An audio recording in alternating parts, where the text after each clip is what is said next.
Check out our friends at Linquistity Gifts.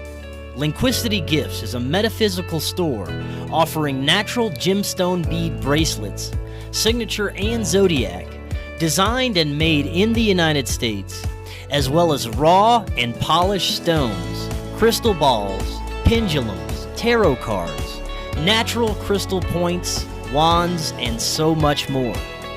Their beautiful signature design bracelets can aid with creativity, balance, focus, and well-being. Visit their website using the link in the description or visit linquistitygifts.com and use coupon code FKN to get 10% off your first order over $20.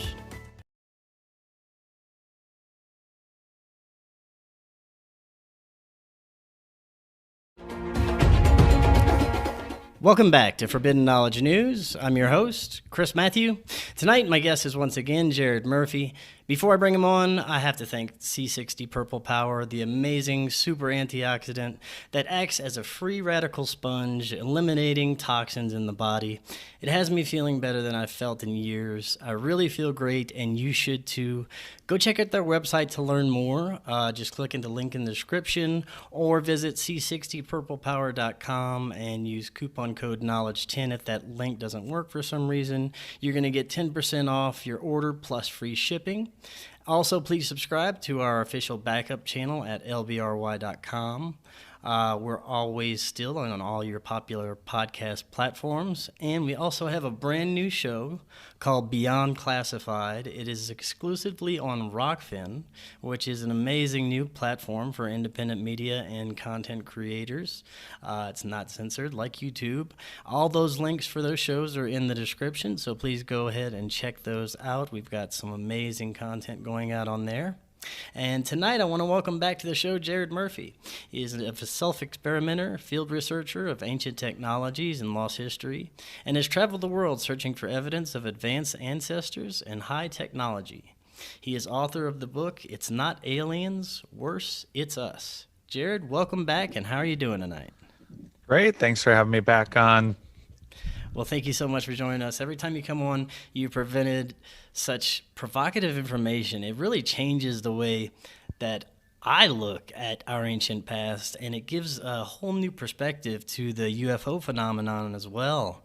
I thought tonight, we've covered a good bit of ground so far, but there's so many directions we could go.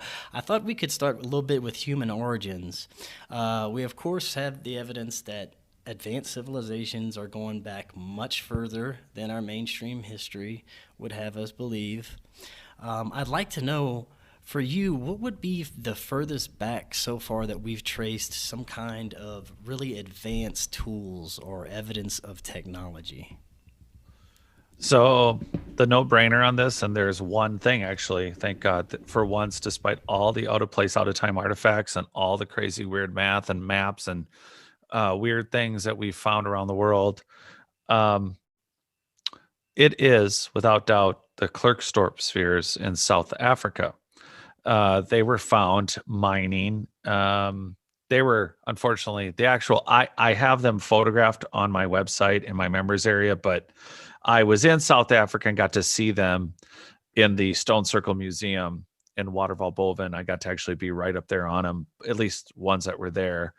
These Clerkstorp spheres look exactly like what you would describe as ancient croquet balls. And some are very small, some are slightly bigger. But here's the key thing. They have distinct lineal parallel lines on them. So they very much look like an old game ball. Like sometime people were, and I'll give you the age range on this, but the Clerkstorp spheres were found because as they were cutting out this kind of like a sandstone, as far as people need to know. And the blades were getting messed up on these very hard little round balls. And they've found an uncountable number of them. And basically it looks like a field of a driving range for golf. And one of those golf cart things went around and picked up all the golf balls and maybe stuck them in a particular area. Then somebody forgot all about it or left them all in the field, and then it was abandoned and covered in mud, and eventually they were found again. There were shows about this that even date into the late 80s and early 90s where there were petitions to try to not let NBC, I think, by the way, I think it was NBC, premiered a show about the Clerkstorp Spheres back in the late 80s, but this was so controversial to mainstream science. They actually signed petitions to try to get NBC not to air a special about this. And Forbidden Archaeology, Michael Cremo actually talks about that in his book. And what's crazy about these things, they're 2.5 to 3.5 billion years old. And what they get described as, because they have some of them, they have different centers, fibrous. And the deal is natural concretions, which are balls or they're not really even ball shaped. Some are shaped like 1940s Christmas ornaments with the glass ones that kind of have a ring and a ring and a ring. They look like they've been smashed down, like different size Oreo cookies with stuffing, but clear, right? Made out of glass. So concretions, which I have in my book, It's Not Aliens, Worse It's Us, that has examples of natural concretions. And when you look at them, they look perfectly like somebody made them, but they're natural. The Clerkstorp spheres would have required Mother Nature to pump out multiple ringed objects in a very manufactured way. They're identical. There's no going around it. They're real. And so the problem is, it's hard enough for what we're going to talk about just in the next, just for this little, for what we're doing now, but to discuss how much history has gone through the earth in the last 2.5 or 3.5, how about just 1 billion years? We're talking about, these are for sure in a geological layer of the earth that puts them at a minimum 2.5 to 3.5 billion years old. So we're at over the halfway mark almost to the existence of this entire planet.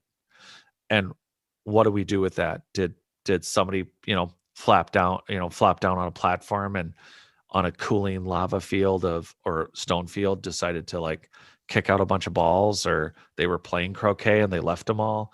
And there are even YouTube videos, and I specifically say that only because that's where I saw it. I saw an Eastern European dude actually smelt down one of the Clerkstorp spheres, like reactivate the ingredients, melt it down. I guess I should get you a link for that. You could throw it up there for people. I think it's fascinating watching them like blow one of these things, melt it back down to its component and reconstitute it. It's super interesting. But yeah, I think it's super exciting and also incredibly disturbing to sit here and tell you, yeah, the oldest object, the oldest one we found is that and then not one or two, but there is an uncountable number of them, and they're still coming out of the ground. And so unless we find a natural lava flow, rock formation, something that can make perfect, it's not that they're perfectly round. They are, for the most part, and they've been possibly compressed over time under pressures of the rock that they were in, the sediment that they were hardened in. But it's the concentric lines. There's just nothing in nature that creates those lines. And as pragmatic and as dogmatic and as robotic as you want to be, it's very uncomfortable to have to look at these lines and go, Mother Nature wrote these concentric 3 lines on these Clerkstorp spheres over and over and over and pumped out ball after ball after ball in the identical way is just improbable. So that aside, and not dwelling on it, it's like, well, was it a game? Were these balls left over from because they could be anything. They could be ancient CD-ROM drives. They could be ancient. We think of our technology as very external, but we are now familiar with hard drives. We are very familiar now with. I want to get that out there because a lot of times when I describe this object or anybody does, they're like, okay, it could be a game ball, but we don't even think that. It always becomes a ritual object. It always becomes something sacred. It really legit could just be a ball for a game, or it could be a hard, higher technology storage system. And this is what's left of the library that they were, or vault that they were stored in. But then the next oldest thing that is really odd is really every polygonal structure around the earth because there is new data not only on the Sphinx, but also on the pyramids themselves, that they have been maintained and or abandoned over a much longer period. Like, the argument's up about the Great Pyramid and, of course, a number of the objects and everything all over Egypt not being dynastically built. Well, what does that mean? It means that as early back as 6,000 years, you kind of say it's like proto-Egyptian, or it's it's a society that turns into the Egyptian people, because those people are definitely a completely genetically completely different.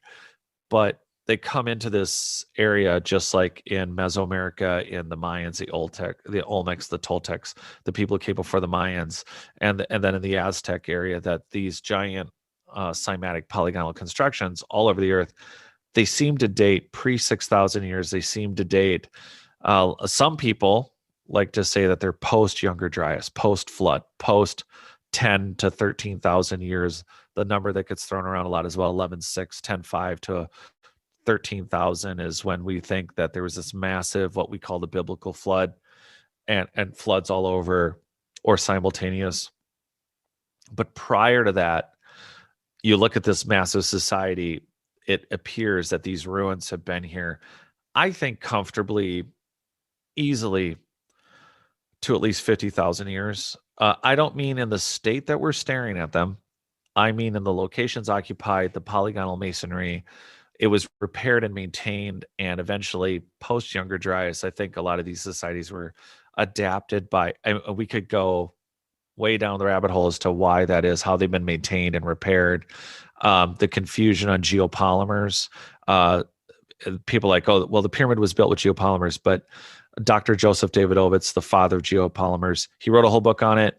There's been Yale and Egyptologists that have tested. They're like, it appears that there is geopolymers, but not all of them.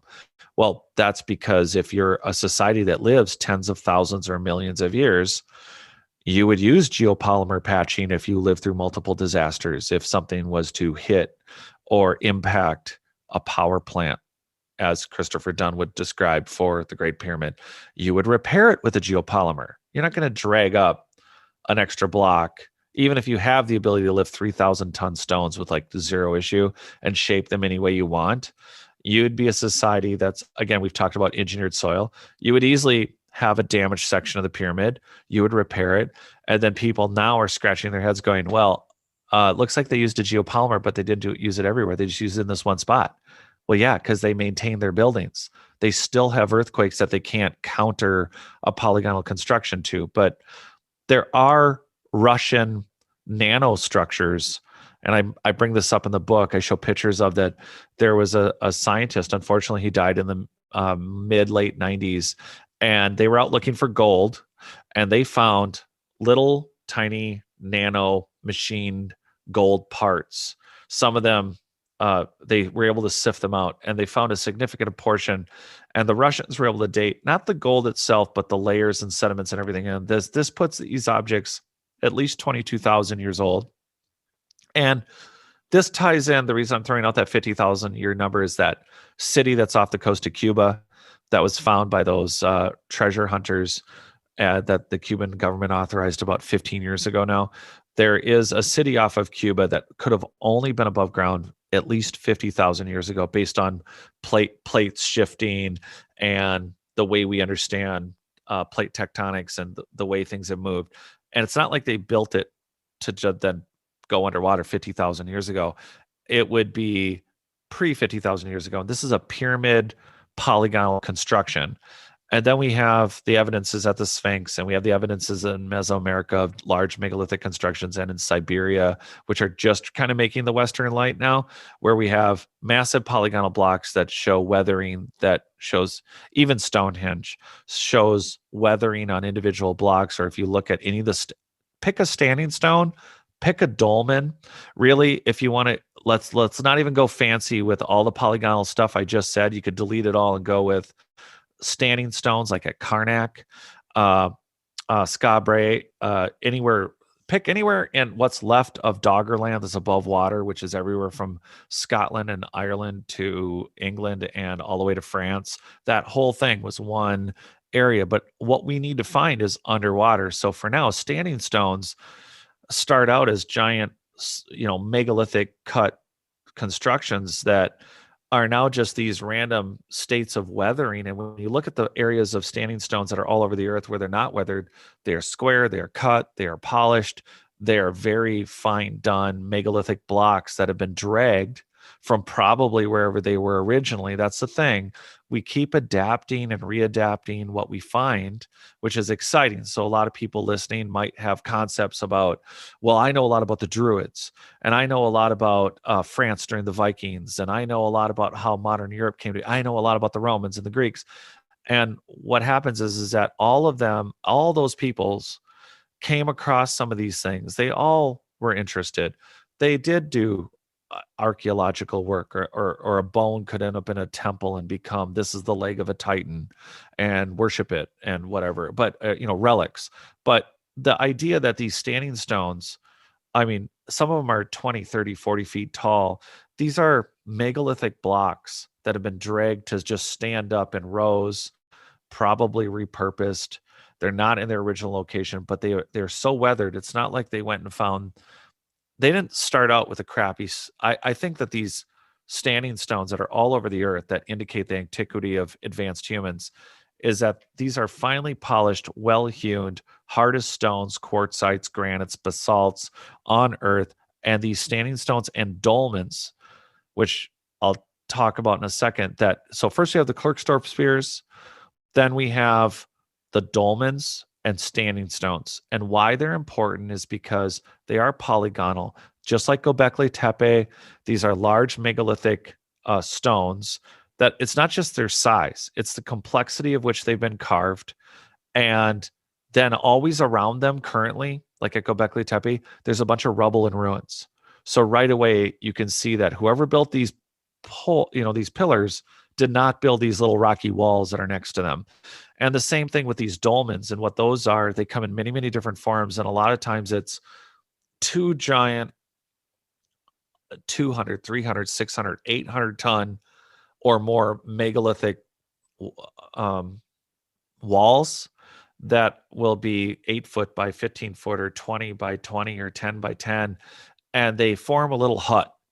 And some of them even have openings like circles, almost like they're echo chambers. Like a lot of speculation has been, because they're found in America, they're found in Europe, they're found everywhere, and they're told, and the thing is, oh, these were root cellars for mushroom growing.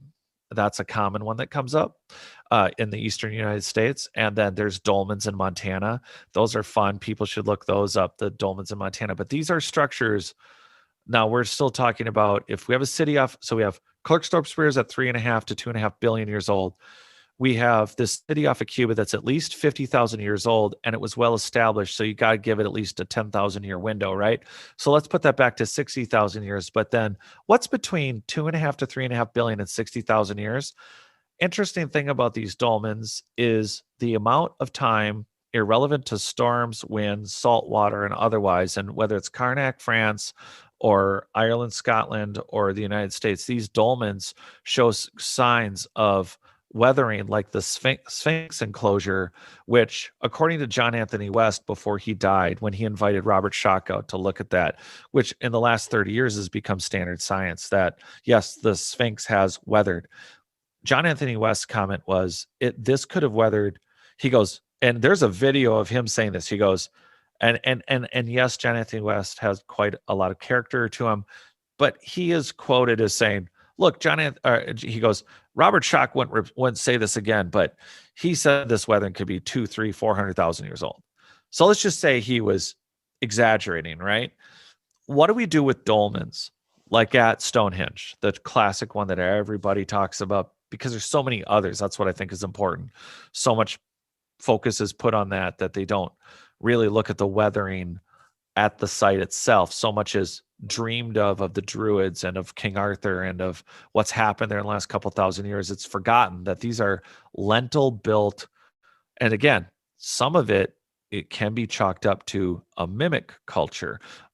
People who have come in, dynastic peoples that have come in and adapted to the site. And maybe they repaired it. Maybe they did go find the quarry that they think these stones came from when they were in better shape, better condition, and they repaired them. They added on. What we don't know that part, but what we do know is there's weathering on site, and although we can't date weathering to a point, the kind of weathering on these stones to me looks easily like over 100,000 years, easily. And the dolmens don't make sense, but the one tie-in saving grace that we have, let's just say we only have Clerkstorp spheres that are not natural concretions at up to 3.5 billion years old. And let's just say we for sure not only have the city off of Cuba, but we have cities off of India. We have stuff under Jakarta. We have the Bimini Road, which is not a natural formation, but only so much time for, yes, there's Japan. But let's just look at what we do know. Then we have something we already talked about, terra preta, engineered soil. Yes, there's been carbon dating to put it over 7,000 or 8,000 years old. And yes, there's a range of failure in all carbon types of carbon dating, OSL. You name the kind of dating, there's issues with it. And then how we date geology in reference to what we find in the geology, and then how do we date those bones? It's based on the geology. And then, there's a lot of circular conversations on that, but tying it all in, we have an engineered soil, which is in Brazil, in North Africa, and in or Australia. I was going to say South Africa. It seems to come up a lot today. But what's going on is that's the identical soil in 3 continents that aren't supposed to have contact in this time frame, and it's over large expanses of land. The current estimate in Brazil is twice the size of Spain or twice the size of the United Kingdom. That's their estimate. They're not even, it's not like somebody's out there right now like lidaring like what they're doing in Guatemala. It's not like somebody's out there plugging holes every square kilometer going, yep, more terra preta. We took that in for testing. And to what depth, because in some places it's over 20 feet or 15 feet. And so we also know that there's engineered soils in all of Europe.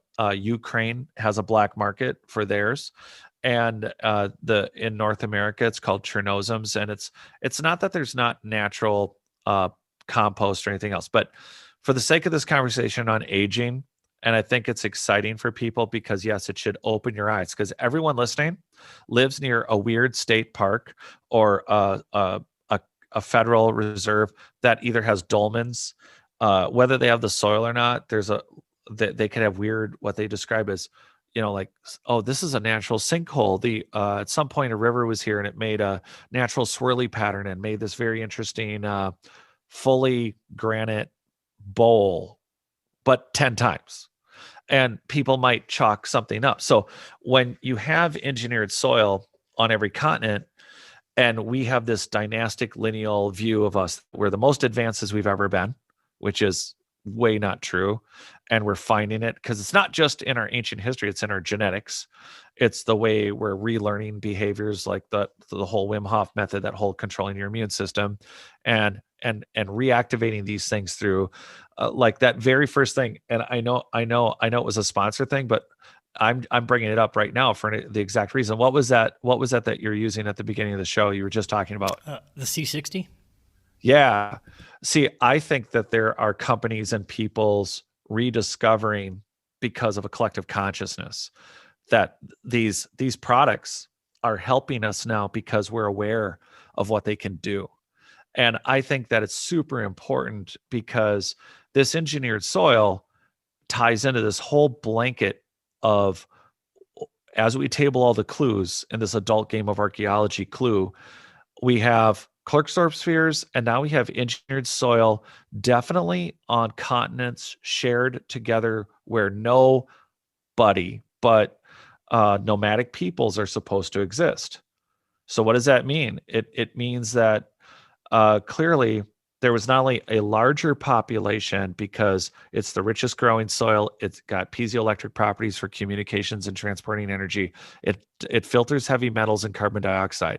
So I am not saying, on top of it, the complexities of this is that it's not just that they had billions and billions and billions of people and they had to like make more food in the soil, because we're learning how to 3D print meat. We're learning how to 3D print biology. our concept of not having enough food, it's going to be very Star Trek, walk up to the what do you want to eat tonight, and we'll each get our plate. It's going to come, we got to think more like that. But if you have a high technology society that's still managing a lot of different gases and carbon dioxides, would it behoove you to have a large amount of soil that literally just helps everything filter the carbon dioxide, no matter what your technology is? You would want that. So one, we can't assume that there was just more people and just more farming, but one thing we can do is say, in our post Younger Dryas life, since we declared that there was a land bridge in the Bering Straits from Siberia to North America to South America, we have declared that no one was in America. Well, there's engineered soil from Canada to South America, and it matches in Central, South, North Africa, and that's just what's been found, right? Consciously and intentionally found. So then we have it all over Europe and everywhere else. Well, clearly, then that society. This is the most. In fact, this is the first time I've actually ever said any of what we're saying in the exact context. I've said it right now, this show right here, that for people to get their head around, I think this is why it's worth like having a couple conversations, because think about this. If no one's been in North America, no one's been in Siberia other than the Mongols, and we only know dynastic, peoples. Who the hell was laying down millions of square miles and kilometers of engineered soil in North and Eastern Asia, if not pre-Younger Dryas? So this is the most laser-guided discussion I could have ever had, in the most long, answerable way, about how the hell do we get a date range for the most advanced society on Earth. And I totally think it's pre-Younger Dryas, and easily past that 60,000 year mark, where we are definitely dealing with peoples that have all these abilities already.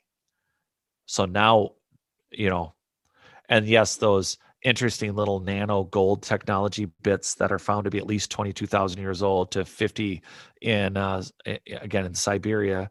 There's a lot of work that hasn't been done in that area yet. There's a lot of interesting Neolith, Eolith. There's a 24, 27 foot tall wood totem pole that was pulled out of Eastern Siberia that dates to over 40,000 years old. Nobody talks about that. That you can see on Ancient Origins. I can't remember the name of it right now, but it couldn't make the book because it was about there's always simultaneously some tribe living somewhere. So we think that, well, if we were really advanced, well, yeah, but we leave 150 tribes alone. Well, if we're not throwing them off their land or poisoning them, we generally leave 150 tribes alone, and they still live, with nature. So there's also that aluminum piece that was found. This is really interesting.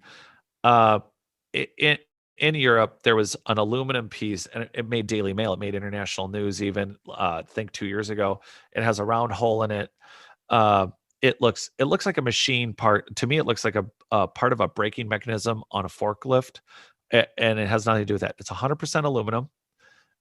It's at least 800 years older than when we invented aluminum. And it was found under a mastodon skull, which laid in situ, no disruption, for at least 36,000 years dead. And this piece was under it. Some of the poo-pooers have said, oh, it's an aluminum piece from a Messerschmitt, which has never been seen before. The part's never been found before, but it crashed, they said, and it shot under the mastodon. And that's why it's a modern thing. And it was just, no. Based on photos and everything else, this is a piece of aluminum that is well machined, exactly like the nano parts that were found in Siberia. Not identical. I mean, those were gold. This is aluminum, and it's pure aluminum, and it's well made, and it's at least 40,000 years old. Wow. So what do you do with that? And well, it could have came from someplace else. Our whole issue is that if there's an advanced human race still living on this planet, it's easy for them to avoid us. It's easy for them with their technology to either live at the bottom of the ocean or avoid us. I mean, we don't notice whole things like colonies of penguins in Antarctica for There was a satellite image of 1.5 million Adelie penguins, and we didn't notice it until 3 years ago. I mean, how do you not notice black and white penguins? 1.5 million, a super colony. Everybody likes penguins, and you guys just missed almost 1.5 million penguins waddling around. They do it every year, and you guys didn't notice. It's not like they were hiding. And so we didn't notice that. And then there's Hyperion. I bring it up all the time. This tree, which also great sci-fi novels, Dan Simmons, Hyperion, long read, really good. But the Hyperion tree is a redwood that is 379 feet tall. It's been featured in National Geographic.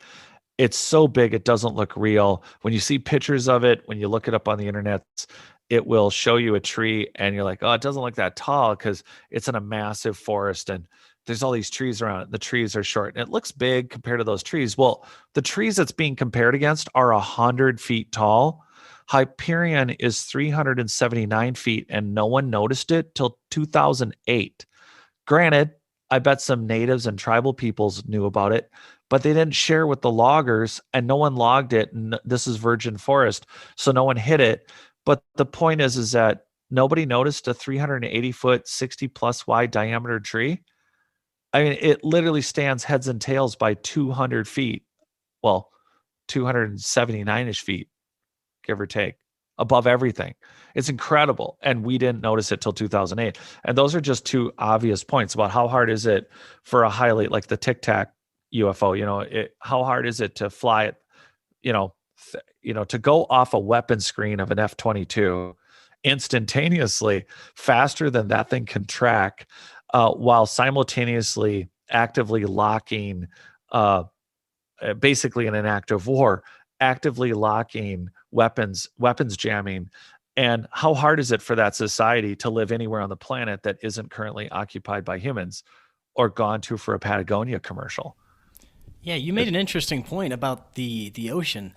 We have so much of our ocean that is unknown, unexplored. We have no idea what is down there. And like you said, how easy would it be for some breakaway civilization to be thriving in some sort of, underwater type, Yeah. whatever Yeah, they would there's use? I know that there was an article sent to me. I get some cool stuff now from people, and one of them was about a Russian cover story about a submarine that approached one of these settlements. I have no idea what the origin of this story is, but that apparently happened recently, that there was a cover story about a Russian submarine accident, but in reality it was a Russian sub finally approached one of these societies. I've not looked it up. I literally got this yesterday, and I try to steer away from. I would love for that to be true because everyone's looking for that term disclosure. Everyone's looking for um, the best reason I have for this is in my title of the book, which is "It's Not Aliens, Worse, It's Us." This is the worst part. We assume that if we were really advanced or could help people out, well, we would help them out. Well, there are people living in the woods that we don't go bring cell phones to and cars and make them come out of the woods. So we're not helping them. They're doing what they do. They live, they eat, breathe, die, deal with cancer, and they're not going to the Mayo Clinic. They're just living their life. So if I was a highly advanced human race and I was living underwater or anywhere else, the question or the assumption is that if it was our relatives, that they would do something for us. And I think the worst part is that they're not. And it's because I think in the past they've tried, maybe. And we could chalk up some of these interactions from the Sumerians and the Harappan and the cultures in the East that get zero credit ever for existing other than the Greeks. And then something happened in the East. Who cares about them? But the reality is that there is a highly advanced human race that every now and then steps out and goes, we got to help these people. They've look what they've survived. We lived in rock cut tunnels and bunkers under the ground. We've been we've been recovering, but we more than survived, and they've come out, and dynastic peoples have adapted and changed the Egyptians into the Egyptians. They've taken over where the Aztecs are. They've taken over Machu Picchu. They've taken over Tiwanaku. They've taken over all these places and these South American dynastic peoples. And so they come out, and then you end up with a god like Viracocha. Here you have a god who's red-haired, red-beard in a land full of what's supposed to be black-haired, no-bearded people who teaches them to farm. So if I was a highly advanced culture coming out after the last mega disaster, let's teach people how to farm. Let's teach people how to be slightly stay put. Those crazy tribes over there that are still warlike and hunting and gathering, well, they'll take over the farmers, and then they'll be tied to the farmers, and they won't be able to go as far. So we can come back out of our bunkers, and maybe speculation that we could collect some of our old technology that we still left up here when the last disaster happened. We've helped them out a little bit, but look, the last time we helped them, it didn't work out so good. They murdered half the people over there, and that's your fault, Phil. You shouldn't have given them fill in the blank, right? And so they decide, screw it, let's leave them alone for 1,000 years, or let's not interact with them if we don't have to, or which teenager took out the the Mach 100 sporty space car that dad was saving for an anniversary, and you kids just wrecked it at Roswell. Those are the hypotheticals that get us to, is it easily possible buildings, constructions underwater in forests, literally at Hyperion? There are so many different ways without any high technology to cloak your existence without really anything. And they jammed again. The assumption is it's multi-dimensional. Can you believe it? It's an easier grasp. It's easier for people to get their heads around that an alien or an interdimensional. We have hypothetical math on that. We've finally come so far, just in the last, I would say, 10 years, where the state of spintronics of quantum computing gave us, in very limited settings, a quantum computer for a couple seconds, to now an indefinite time period that quantum computing can sustain information, bits, actual record things and maintain it without being at absolute zero. And the architecture for quantum computing has actually happened. I mean, that's incredible, but it's an easier leap for us to go, interdimensional space traveling anthropology aliens come to Earth is an easier tie-in than some super dicks from a long time ago still live here and don't help us out. And that the technology to completely block with impunity at active speeds impossible for the United States military, to weapons block and totally shake out an F-22 like it's nothing, and to fly off screen at estimates of over, Mach 22 or whatever it was, or some crazy number, and do 0-point turns. And then we think, well, it must be interdimensional. It must be from the future. Oh, that's the other one. It must be from the future. It must be that's the easier jump than it's just our advanced ancestors who haven't stopped being here because they could engineer soil, they could engineer our genes, they could trip out and do everything that we do, except they're still 100% conscious.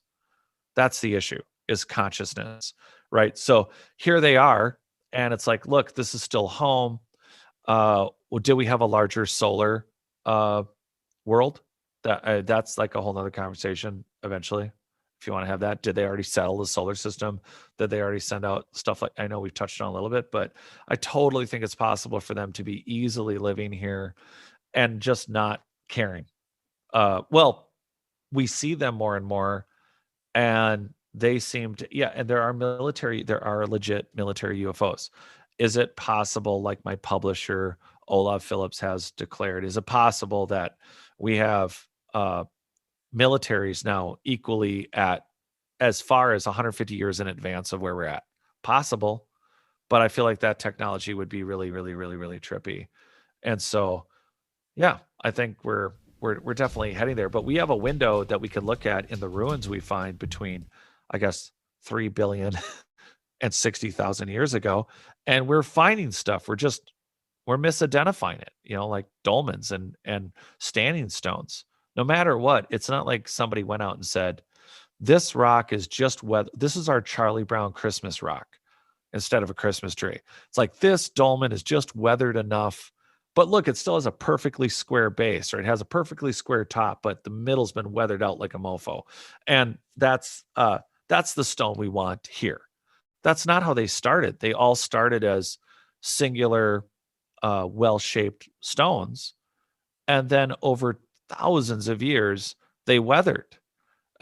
There's a distinction for this in Tiwanaku between the H blocks and they call it the Gate of the Sun. And, it fell over and it's been featured on a lot of shows and they've put it back up. And then there's one that's still on the ground that's broke. But this is a single piece of it's like 120 tons and it's a gate. But again, dynastic peoples have come along and put stuff on it. But my specific point about weathering is that, mind you, the entire site at Tiwanaku is in mud, just like like mud, like actual mud. And so the ones that have been tipped down, well, you could practically cut your finger on them. They're allegedly so sharp. On the sides that were in the mud, the sides that have been weathered, that have been out, and mind you, for an uncountable number of years, that they are completely natural aggregate almost. They look like it just looks like rock practically, the way they've been weathered, the way that the stone, and there is some evidences. Dr. Joseph David Ovitz, again, the father of geopolymers, who is still alive, well, and still the father of geopolymers and still doing a ton of work with that. So whether it's your concrete under your house or whether it's your sidewalks that you walk on or at the mall, chances are there's a geopolymer that the Geopolymer Institute probably created. They've done a lot of research and they've found geopolymers at Tiwanaku.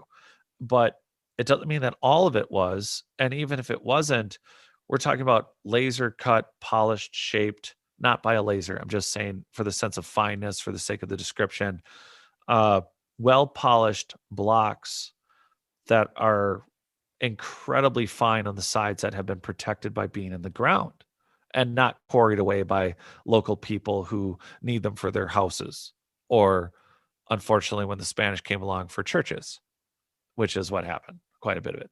So now you blur the lines on weathering, but it's really easy to look at some of this stuff and go, is it a natural wall? Is it not?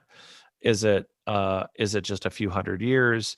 It's pretty easy. This is the sad thing. All of us live in towns where if there's even an 80 or 90 or 100-year-old building, and if you live in a northern climate like I do, where there's snow and then humidity in summer, and you go look at any masonry building that has not been maintained, you'll be shocked if I took close-up pictures or even from a distance from a wall. I walk by block walls that look like they look like they're 1,000 years old because all the flat face has fallen off them, and it just looks like it looks like just a bunch of aggregate got kind of cakey hard from the sun, like it baked and dried. It's like you couldn't tell me that was a wall, and it was definitely a wall because I just have to walk a few more feet. But that's how easily it is to mistake some of this stuff because we can't date lichen. There's lichen that grows like really super colonies of ancient lichen. I mean, we do know that it takes a long time for lichen to grow, but we haven't been able to genetically. I mean, here's a conspiracy for everyone. I'm totally using the word for the first time in a long time. I'm throwing down the conspiracy button. Why don't we know how old? Like, we know a lot about genes, but why don't we know how lichen reproduces? Because we're all into carbon 14 and carbon 13 and OSL and all these other radiocarbon methods and datings. Why don't we know exactly the genetic disposition of lichen so that we could look at a super colony on the electron microscope level and see if there's petrified lichen colonies, or that in their genome we know they reproduce at X rate? And that would be a great way to age some of, at least the length of abandonment, for some of these stones. But we don't have that. There's no way to date lichen. There's no way to date stone itself. With geopolymers are mixes: sand, stone, lime, assorted other things that, depending on the geopolymer, that means there's organics like a leaf or something that could be dated carbonly. Basically just imagine a leaf. Well, two problems. You make a concrete staircase for the front of your house and a couple leaves are in it. You would have to bust up the staircase and find the leaves in order to do carbon testing and not contaminate those leaves with modern carbon. Then you're screwed. So we have a lot of, right now, logistical issues with testing. However, here's a no-brainer. Tiwanaku in particular, I know we were going to talk about it. Now I'm off talking about Tiwanaku. Should I shut up and let you ask a question about Tiwanaku? Well, no, the only question that I had was when you're speaking about Tiwanaku, you mentioned the gate that they had put back up. Yeah. Now, there's locations all across the planet that have these what seem to be doors that go to nowhere, and they're so perfectly symmetrically cut. Yeah. And they're in different locations, South America, Egypt, Peru, all these different places.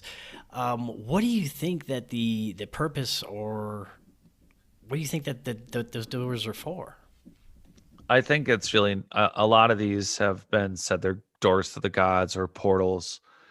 And it's hard, it's good to imagine a higher technology, because it's not that all these buildings were um, just incorporating polygonal construction. These doorways or they like to be called false doors. And of course, the paleoanthropologists and archaeologists of the last 100 something years, they look at it and they go, oh, well, that was just to throw off tomb robbers. And it's a false door, so they have to dig harder and longer, or it's a portico for a statuary of some kind. And I don't think that's the case. I think if we zero back into that 50,000 year ago super advanced society, I think one of the big jokes was that you're going to be able to walk up to the pyramid one of these days and plug in and download, like it's just going to work like a giant flash drive, because it's all quartz based high frequency technology stuff. So the dolmens tie into this. I told you they have a circle. A lot of them, like, they're four-sided, but they're usually at an angle, and the front has a hole in it. And it almost, to me, looks like it's a communication, like it would send waves and frequencies. So I'm always like looking at, even though it's been readapted in our time, how does it look in the old time? And these doorways, to me, look like outside sports stadium jumbotrons. So we have to think about a society that's engineered soil, that's using, so we're in safe mode and possibly getting in more stately safe mode. But the idea is we're using 10 to 14% of our brain. These people were using probably maybe the whole thing. So how much could they do through synesthesia and abilities that were consciously controlled, where they could taste, sense, touch, smell, like they could just be somewhere else consciously and just be present without the need of an external device like a phone or like a computer. So how much of it is an external I mean, this sounds silly, but what if it was as simple as an advertising screen or a communication screen, where that area represented a collection of either some sort of magnetic field, some sort of containment screen to further project, or to kind of like, have you ever seen conversation chairs?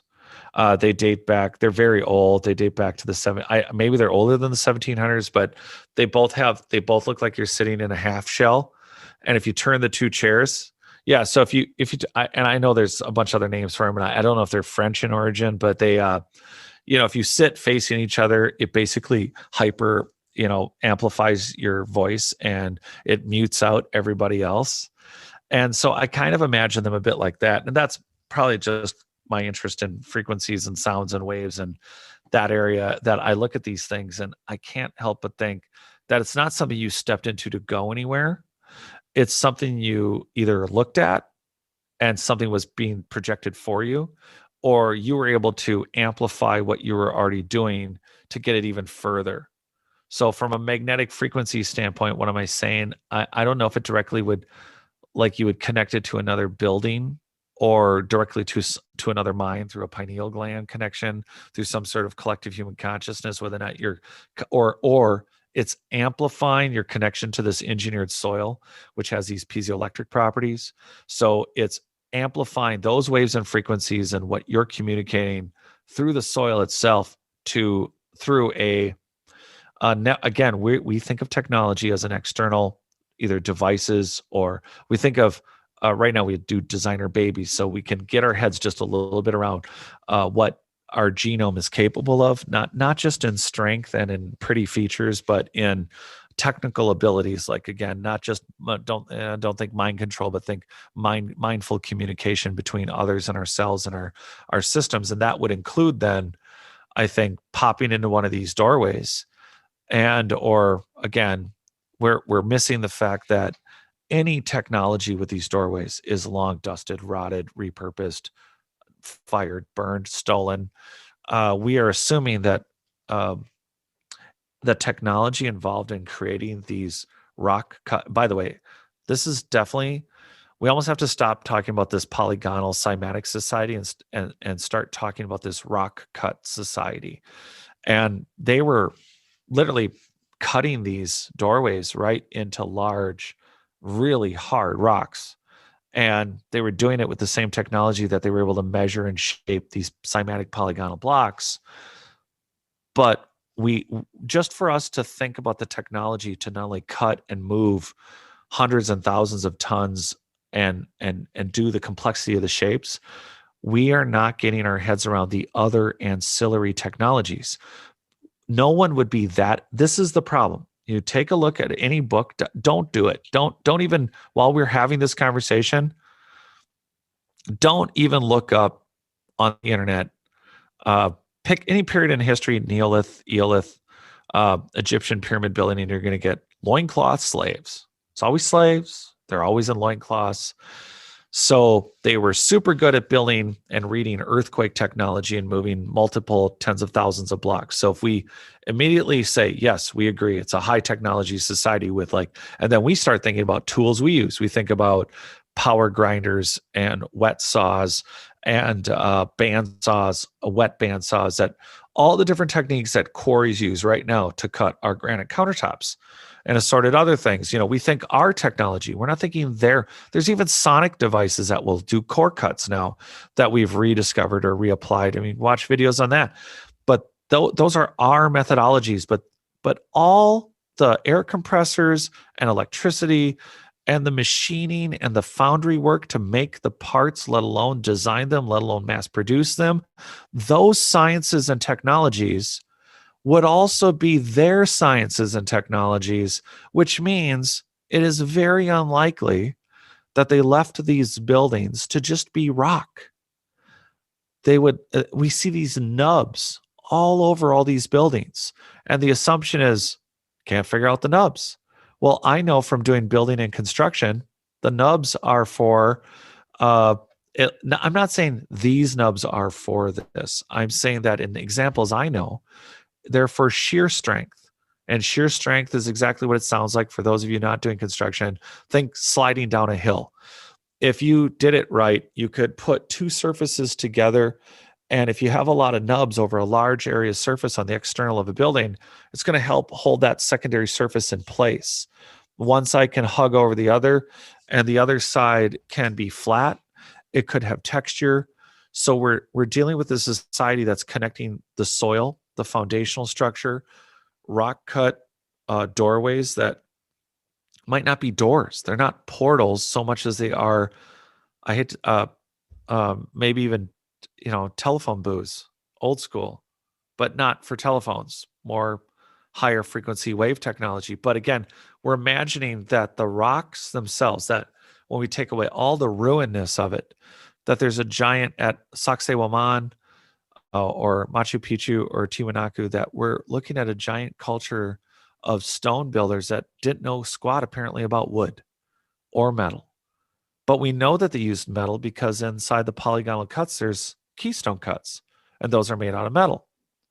So when we start layering this conversation, and I'm going to use this forevermore going forward, because your ability to ask the question of what's the oldest thing we got to that range, I think it's so important that we have a solid mystery that I think we can table and discuss and continue to put in front of anyone and everyone on this planet. Has a genetic memory.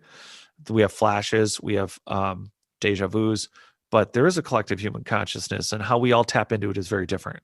Depends on our positive gene expression, how we eat, those free radicals. In all seriousness, I mean, I'm a big paleo guy. I'm not saying I'm perfect, but I'm definitely try to eat in a way that elevates my consciousness directly, not in an earth, not just in some woo woo way. I mean, if you get up and can feel good your whole, day and night and not ever be tired or hangry, who doesn't want to feel like that every day, to feel your best all day, not just for a little window in the afternoon, but feel your best all day. And that's something I shoot for. And to get there, I think that these memories that sometimes we unlock where we think it's a past life or a paranormal thing, it's all tied to a long human ability to store information that we just don't access at 10 to 14% consciousness. And in a society that's connecting the soil and connecting the buildings and then doing it with all this other, again, supplemental abilities, it would mean they would have a very fine materials platform, their ability to finish off a construction. So it's very important to take these doorways that you're talking about and for everyone who goes and looks at them, because everyone needs to be mindful. This is exciting and fun. I'm giving everybody homework. And that is, when you look at these buildings, whether you're an artist, an author, I don't care if you work as an accountant, I don't care if you think you're the most practical, uninterested in ancient stuff in the world, look at some of these things and just apply what you know to it. Just look at it. It's great to watch all these shows on all these, whether it's on all these cable networks or listening to us. But the idea now is that you'll learn more doing stuff like this, like what we're doing, like deconstructing it. But for everyone listening, look at these doorways and from your perspective, put the pragmatism into what you would do with that space. There's a problem in that the building that was around it is gone. But what would you imagine the finished materials to be? If there was, how would that doorway make sense? One, don't call it a doorway. How would that design element fit within a structure that's built right next to it out of wood, out of stone, out of concrete? What would a structure like that look like if there was 10 of them in a row? And it was, again, indoors or in a tented, covered. You have to imagine it. I don't care if you're a big hiker, climber, whatever it is. Look at these constructions and start seriously dreaming and imagining the finished materials, because these are not societies that they didn't use copper tools and bang these buildings out. These are really, really advanced works. And it means that I cannot stress enough, the technologies that they would have been privy to would mean that they would have processed food. It just might be healthier, or maybe not. Could be worse. Could be like a super ancient Twinkie that gave you diabetes after one, but they were that good. You couldn't stop. Like you could just stop before you get all the way to the end of it, but you couldn't. It was engineered that well. You had to eat it. You had to give yourself diabetes. You also then bought the diabetes cure Twinkie at the same pharmacy. I don't know, but That's right. those are the things to consider. Now, when we're talking about some of these technologies, I want to dig a little deeper into the vibrational frequencies and the vortex quantum cymatics that you talk about. Yeah. Get a little bit more detail into what this means and what this was for these people. Yeah. So we're just talking about the buildings, and I think a great one is Sacsayhuaman, because one, the walls are, well, so we look at them and we say that they're walls. I think they're foundational structures. I think that what we're looking at is, there's one piece at Sacsayhuaman, which is 800 tons, just one block. And again, they're cut on multiple sides. And the point is that the theory was that once they tested it, is that because there's no mortar and they all fit perfectly together, these giant cymatic polygonal blocks fit together in a way where the total, I believe, from a construction background with my understanding of weights engineering, how you would build a multi-story structure or a single structure and add on to it or move it. What you need to do is you decide, I'm going to put a building here. And we know that in the ground, 4 miles deep, 6 miles over, there's the edge of a tectonic plate that when it rubs, it doesn't flip under, it doesn't push up. It doesn't curve down. These are all the theories on how tectonic plates move, by the way. I did this for the district science fair. I've known this since 5th grade. I'm a nerd. Anyway. So tectonic plates for earthquakes, they either rub together and cause a certain frequency and wave. They push up, which also still causes vibrations and frequencies and pressures and a whole bunch of crap load of problems. They also go down and they overlap each other sometimes. So you're a society that can measure and knows, and maybe even just like we do geosonic surveys, and we can tell we with our sonar can basically tell when there's underground structures, but we don't really have a good, at least our technology in the commercial public is not that we can see very well underground. It's likely that military technology is better. But what we have available, we can get the gist of it, but we don't really see it clear. So imagine a society that could probably see it clear. They knew where the plates were, and they also knew what the frequency and wave was. If they're going to build at this level and they're going to build so tall, but then, okay, so here's the part where we can start giving everybody training wheels for how to reconstruct these buildings every time they see a show, and listen to something about this. This is not discussed on any show ever. I'm having a lot of firsts here. I've not given people this concept either. Okay, so you're at Sacsayhuaman and you build 40 feet tall, which a lot of people, by the way, don't know. Some of those ruins, some of those walls, I've heard go at least 40 feet deep, and I'm doing some work on figuring that out because we don't know then where the bottom was and what it looked like. But I think that those walls are foundational. So we're going to build so high with polygonal, super heavy, high quartz, anything you need for frequency and wave constructions. So the construction itself isn't just a tall concrete building like we built. They're specifically using blocks that have a vibrational, the exact same crystal that's in your processor for your computer right now is a crystal, only they're building out of entire crystals. And then they're connecting those blocks with metal. They don't need the metal to keep the blocks together. These things have been so finely cut and so finely set.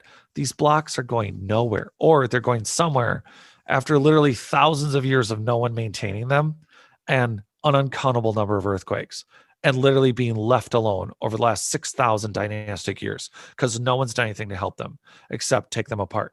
So they're building with these tech frequencies and technology type constructions. They're putting all the specific cuts in these polygonal buildings so that the earthquake that is in this particular example is 4 miles deep, 6 miles over. And when the wave comes to hit them, they know that this building is primarily only going to be hit by fill in the blank wave at fill in the brain, and they're going to use stone spheres, which are found all over the earth, which are hollow, not always 100% round, because they represent exactly the kind of waves and frequencies they want to either communicate, mute inside, or transfer on. So we'll get to stone spheres, which I talk about in the book too. But right now we have this frequency wave technology to protect against earthquakes, but we've only gotten as far as the rock. Well, now they got to put a building on that. So are they going to go cut down that giant redwood because they're still growing all over the earth?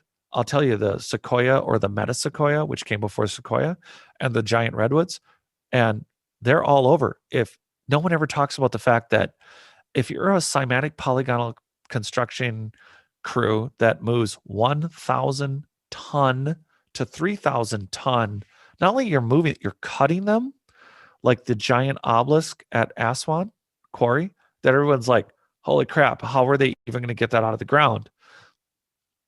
The society that can do that can cut and fell, and not like a bunch of lumberjacks in the 1800s. I'm talking about felling a 380-foot Hyperion in a way that doesn't hurt it.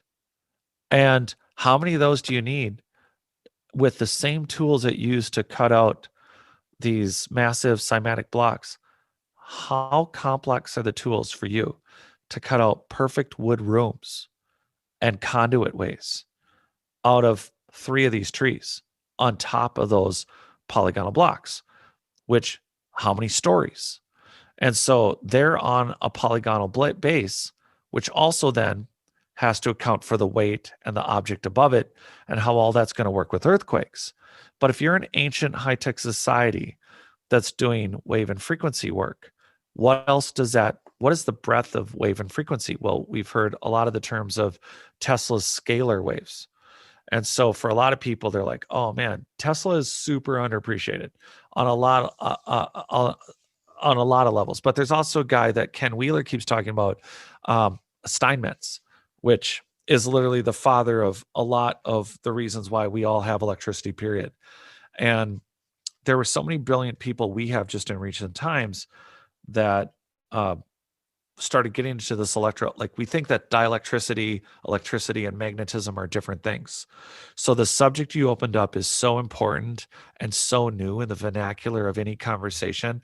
One of the only people, and I'll tell you, it took me many, many hours because the man is truly brilliant, but Ken Wheeler's work on magnetism is unprecedented. I would have to go back to the people like Steinmetz and Tesla, and of course, all the people working on quantum mechanics, Schrodinger, and and the works. We'd have to go back to that direction to get to the same kind of brilliance level. But what does this mean? It means that either there's a duality of particles and waves and frequencies, or in reality, we only have a duality model because we're not sure what it is. And I think what it really is it's a magnetic toroidal. That again, that's part of the dielectric. So toroidal fields and the idea of a torus, the idea of a donut-shaped field of energy, of magnetism, and what that is, all of it ties together. It's not separate things. It's one thing. There's not electricity and dielectricity and magnetism, and none of this is all separate. It's all one thing. A wave, to quote Ken Wheeler, isn't something that is put out. A wave is something like I'm waving my arms, but if I'm in water, I'm creating waves, but I'm not the one who's on my arms are not now 300 feet long and reaching the coast. I'm creating a field perturbation. So this society understood this, and this ties into the question, which is how complex is a frequency and wave-based society that understands magnetism also and understands the true power fields. So the legends of dynastic, including like Rapa Nui in Easter Island. When I say dynastic peoples, people think fancy Greeks, Romans, Egyptians, Aztecs, Mayans, even the Toltecs, Olmecs, stuff like that, Harappan in India. But what I'm talking about, like even the Easter Island Moai, the heads, there is polygonal masonry on Easter Island, which means there's also polygonal. It's in New Zealand, but I'm saying dynastic peoples, including the people of Rapa Nui of Easter Island. They said that the statues walked to their places, and I think these are some of the echoing remnants, including if we reference the Hindu Vedas, where do we have millions of years of history in the Vedas? Yes. Are they referring to gods? Yes. So to me, that automatically says we're talking about, excuse me, a mythification of what was already legend or already story. So we're still not dealing with, I think for the most part, we're not dealing with firsthand accounts. But then how it matters is that all over the earth, the stories go, these giant blocks walked or floated into place. I've been to Coral Castle and same deal. The stories are that Coral Castle, that a couple of kids witnessed, that it was being built and that blocks were floating. I don't think that was true for Coral Castle. I think that's I think that's because he used to be a lumberjack, and he knew lumber and movement. I think the guy was very well equipped with hoists and winches, and he knew what he was doing. And that doesn't negate, though, the general commonality of the stories from a very isolated place like Easter Island to all these mainland areas where they are floating. And what this does, it ties into magnetic and anti-gravity technology.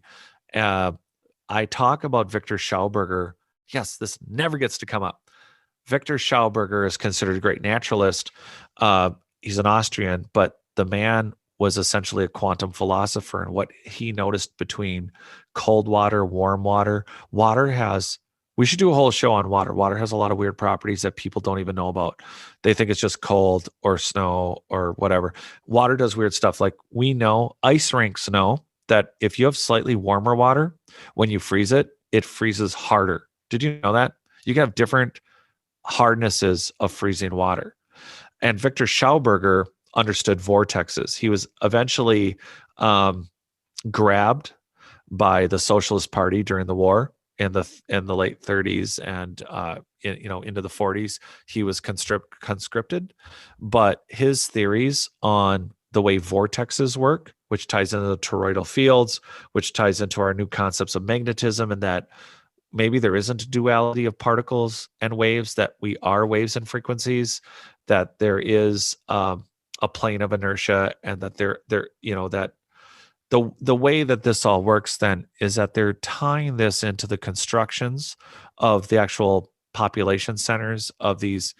What's left, we're looking at, again, we have no finished materials. So the outer shells are not just decorative. Like, we have homes that are just, well, it keeps the rain and snow out, and it keeps it from molding, or the heat, or the cool, fill in the blank. But they're not complex. We don't go home to live in the most holistic environment ever that's not off-gassing formaldehydes and killing us. Doesn't matter if it's $1 million home or $100,000 home or a condemned one.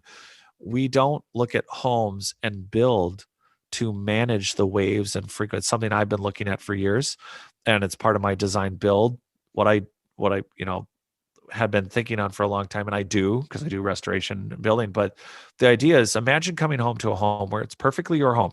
It's private, but unlike your home, whether it's in the city, in a little row house, or in an apartment building, instead of any of that, imagine a society that knows waves and frequencies so well that the very ebb and flow of our spinning and our traveling in a solar system in the galaxy is going to put us, despite a balanced and well-tuned ionosphere, is going to put us through vibrational frequency changes, are going to hit our planet in a way that will affect us individually.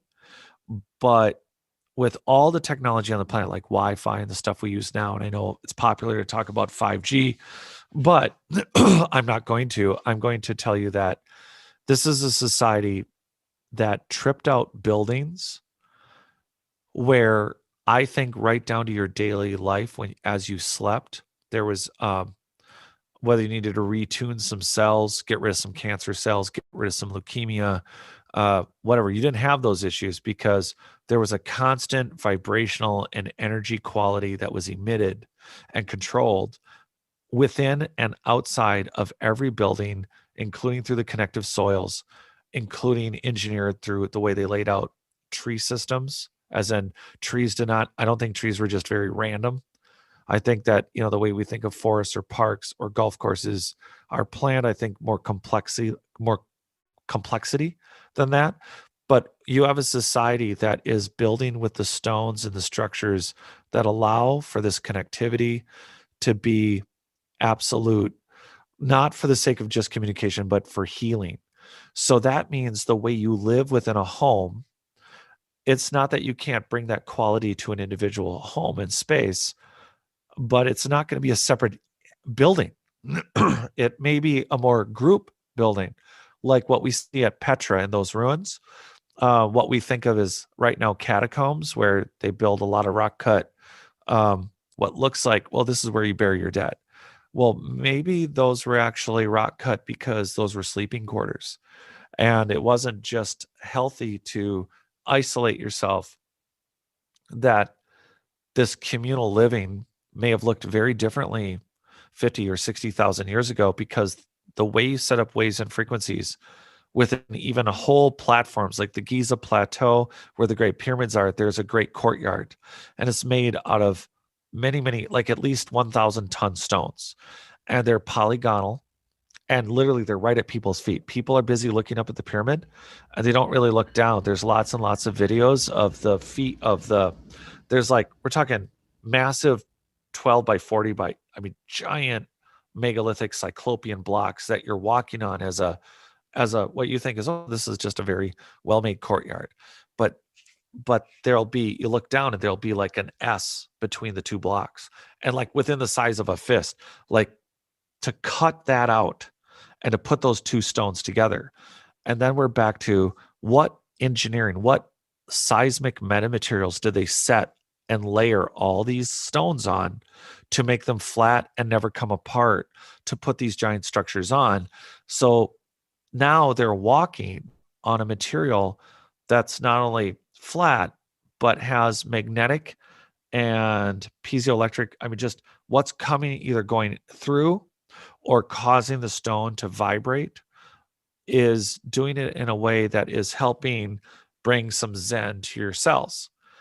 And the technologies that we think of right now, when we have a broadcast tower, we think of a powerful signal, or, you think of like a television station where you're like, look, don't walk up to that antenna over there. You're going to microwave your brain. We think like that. But I think the scale that they built on was, one, because they lived through tens of thousands of years of disasters. So it's easy to plan for that. We could geek out about that one of these times. Constantly coming out of a rock cut tunnel ruin, like full storage system, underground facility, and walking out into, totally flooded pyramid and going, oh, at least that made it.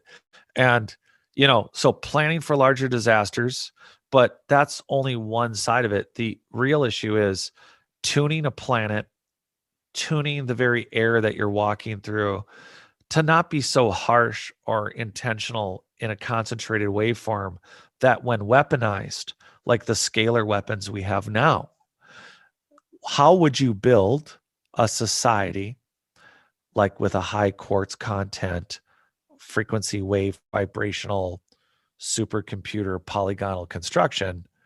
How would that construction be able to counter, mute in its own entirety, or even sense through the trees, through a biological, techno-biological construction, right down to fungus and bacteria that are running through a network of engineered soil? How would you be able to detect, deflect, or absorb a scalar weapon, which, God forbid, you're standing in front of them? I mean, some of them are, besides popping eardrums, they're capable of, essentially, we've created sound that can levitate, but imagine just walking along and for a second feel some pressure, and instead of like a nuclear wave, you're hit with a scalar weapon that pretty much just melts you on the spot. Before you even have a half of a conscious second to reconsider what just happened to you. The weapons technology applications of a society that can manage this would definitely fall into, just like these other ancillary technologies to cut, measure, and build, it would fall into the weapons side. So we have to consider that when you're staring at these large megalithic constructions, they had to, we think, oh, well, they figured it all out at some point and people lived indefinitely. And we have evidences like the Kings List in Sumeria and the Bible's talking about people living thousands, and the Sumerian kings pre-flood, 32,000 years apiece. You have a Kings List with 264,000 ish plus or minus something, because there's not just one Kings List. And they do show 8 kings, and they literally say, these are our pre-flood kings, and they lived, each one ruled for 32,000 years. And they're like, well, those are echoing remnants of possibly a society that did have indefinite lifespans. And cells like Anthony Holland, I talk about him. You can look him up on the internet. There's a TED Talk with Anthony Holland. He bought, as a professor, he took all of Royal Rife's actual work, and there's a lot of conspiracy around what happened to Royal Rife's frequency and technology work, that he was curing mega diseases. Well, he was doing it with really strong plasma waves. Well, Anthony Holland took that work, and in 2008 did a TED Talk, and I've not heard too much from him, but they killed MRSA, leukemia, like 40 viruses, 40 bacterias. Absolutely were able to keep healthy people, but destroy the cells. And that work is contemporary. So not only would there be a medical application to waves and frequencies in the past for this culture, the issue is going to be, what did, God forbid, what did they do to enforce rule breakers, or how do they weaponize it? And I do think it falls into the construction. We don't know if we're looking at public works or military. We don't know what we're looking at. We don't know, because again, there's an assumption, well, they built with really big rocks and really heavy stuff, and they cut them really well. Yeah, which means they could do it with wood, which means I bet they had some really cool houses. I mean, I'm not talking about living up with Ewoks, but I mean, like straight up cut it up. You know, can you imagine building your own home that has a spiral staircase like out of a fantasy drawing or artist piece like by Brahms, that you have Hyperion, God forbid, chopped in half, and you carve out a 300-foot home out of a single tree? I mean, what would that look like? Or could you shape it while it's living? But this is all that's gone, or dusted, or way buried, or petrified. But what we do have left are singing rock mountain. So when it comes to frequencies and waves, we have, like in South Africa, they're found these singing rocks. There are many cultures in Indonesia, they called singing rocks. It's almost like playing a xylophone.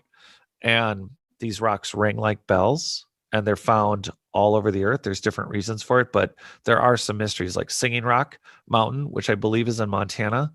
And unfortunately, somebody will have to correct me on that. I have video of it. I have friends that have gone out, they got their kids, everybody brings a hammer, and it's a giant avalanche of rock, and they all ring.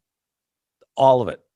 You can just bang on it. It's crazy because what but it's because it's not the only place.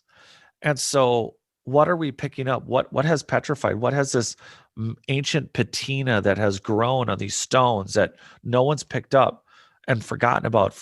But they weren't stones. Were they manufactured? Were they part of a larger frequency wave technology? Again, the enough verdicts are coming in. The pyramids are just one structure. The obelisks, I've watched people bang with their hands on broken obelisks and they ring like bells. Obelisks themselves think of them as giant antenna. That's the other thing. So I spent all this time on polygonal blocks and giving people an idea what could be built on them. But from a wave and frequency standpoint, they understood toroidal fields, they understood magnetism, they understood field perturbation, they understood the fields of the math and science that we just touched on just ever so slightly. But here we have obelisks that ring. And I have done everything I can to find the oldest archaeological records of wherever the obelisks were that weren't moved. Because I believe 8 were taken to Europe, which just blows my mind. Here's a question for everyone that I of course am waiting for the frequency wave section of my next book. But what if every single antenna, each one of those obelisks, was a different frequency or received only certain frequencies? So material science experts out there, things we want to know. What is each of the obelisks made out of?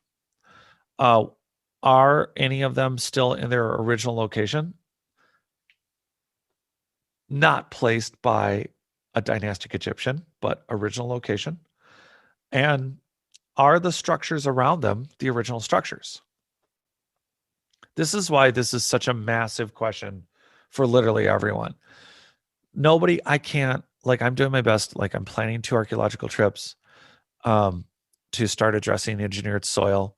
I have a plan here in America. I have a plan here to go to South America.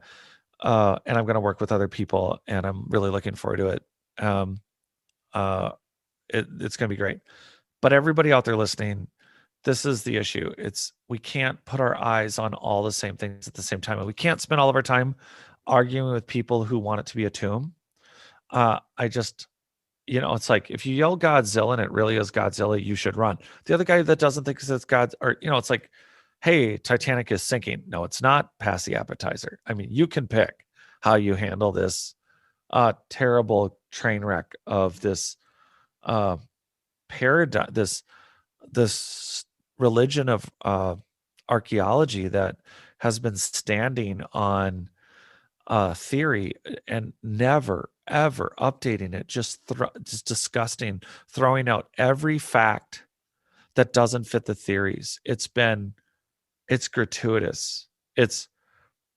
I know that in some circumstances, I've been reading about some of the stuff in South America with the Inquisitions, and some people were so heretical to the Catholic Church that they dug up their bones and burned them again.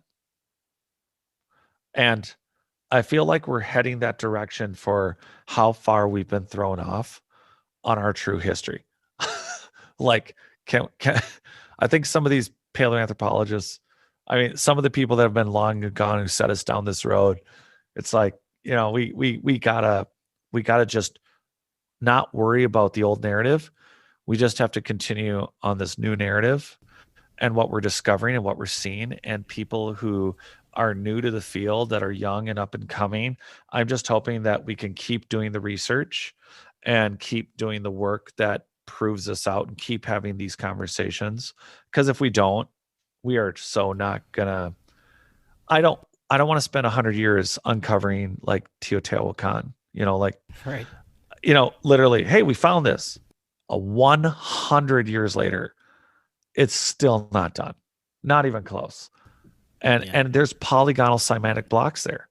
Yet you also have mud brick. So again, we don't even know how old.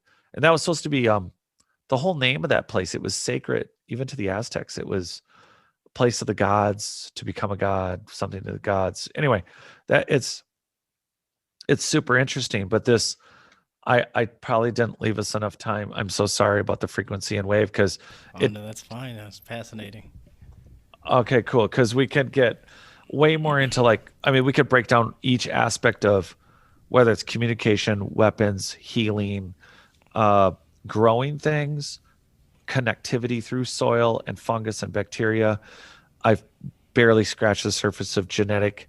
When I say genetic technology, I don't just mean the ability to consciously decide I'm going to wake up and tell my genes to program myself to be younger, older, a different shape, a different size, a giant, a midget, a little person, whatever, or to be connected to this person somewhere else, or I'm talking about the technologies to what you grow. Again, how do you get something that lays eggs? Well, you program it. You put it on a 3D genetic printer. I am programming this creature to do X, Y, Z, and it lays eggs. It's very simple, but not for us. And we just look at it and we think, well, this is natural and this is not technology. But starting with the soil alone, it's an uncomfortable conversation, but it looks like there's a lot of natural things that are actually like out of control, safe moded, naturalistic biotechnologies. So when we're out walking in the nature, I don't think it ruins it for everyone to walk around and think, oh, I'm in a giant, ancient, smart planet phone, that goes to other smart planet phones. That's an idea. It could be. That is fascinating. And like you said, every time we just barely scratch the surface on some of this stuff because there's so much information that comes out of it. And I want to thank you again.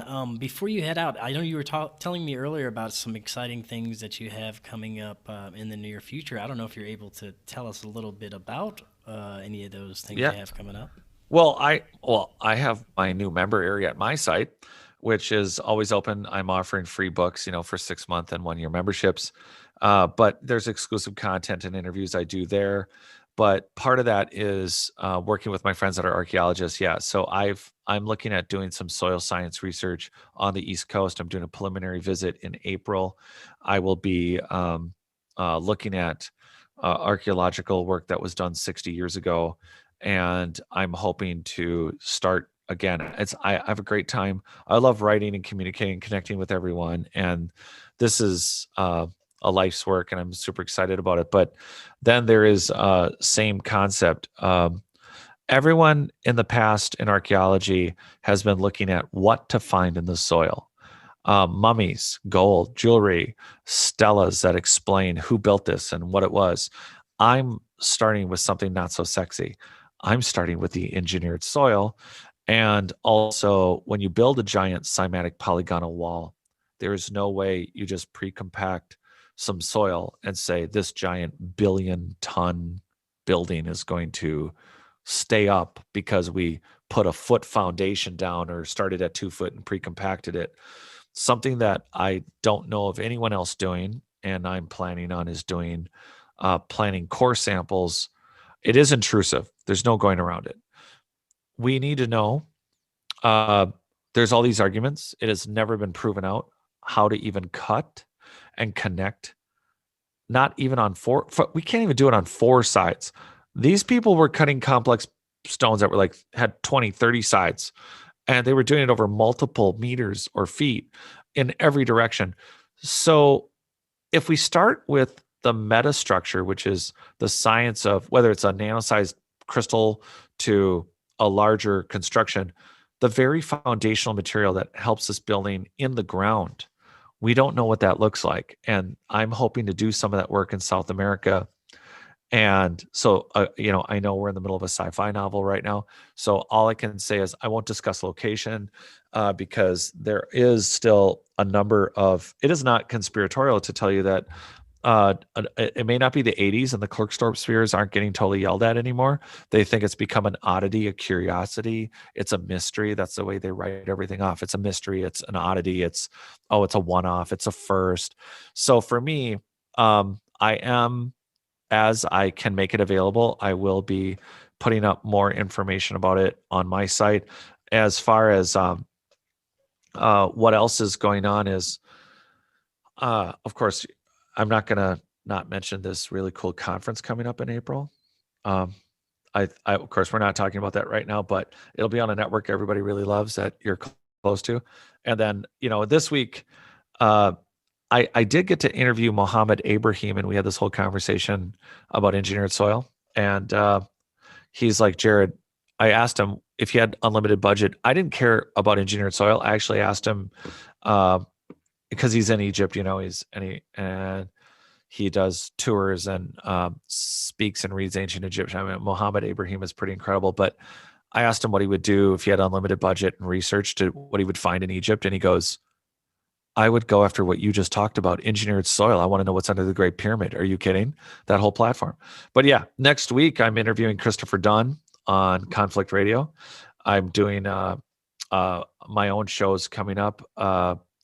But yeah, there, as far as past shows, I was just on Everything Imaginable last week and a show in Scotland. But as far as anything else, it's at notaliens.com. And of course, I have a little presence on YouTube, but not really. My main page is all about getting people to your show. So anybody is welcome to come to my main page. You can get a signed copy of my book from me. I actually sign them for you and actually go to the mailbox and send them out. So yes, there's issues with international listeners. Costs a little more. So email me first.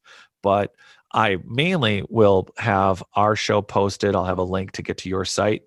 And that's pretty much it. That's everything I could say as far as what I'd screamingly love to talk about. After that conference in April, I will be able to, I will be doing those preliminary site visits, and I will actually be doing a lot of video and release work about one of my first archaeological endeavors. And that'll actually coincide with your that conference coming up. Yes, and yes, since you mentioned it, we will be making the official announcement for Forbidden Knowledge News Con 2021. It's going to be April 2nd, 3rd, and 4th. We're going to have 12 amazing presenters, including Jared Murphy. So, yes, we have something to look forward to. We'll be making an official announcement on that coming up in the next couple of days with more information about tickets and how you can get set up with everything for that. So, Jared, thank you so much again for coming on and enlightening everybody with this fascinating information. And of course, we're going to have to schedule another one because there's tons of shit we could talk about. Yeah. Yeah. And yeah, well, thanks again for having me on. I really appreciate that. And everybody listening, of course, have fun with it. Definitely. Go dig. Yes, share and re-listen because there's so much information there. And until next time, everyone else, have an excellent evening.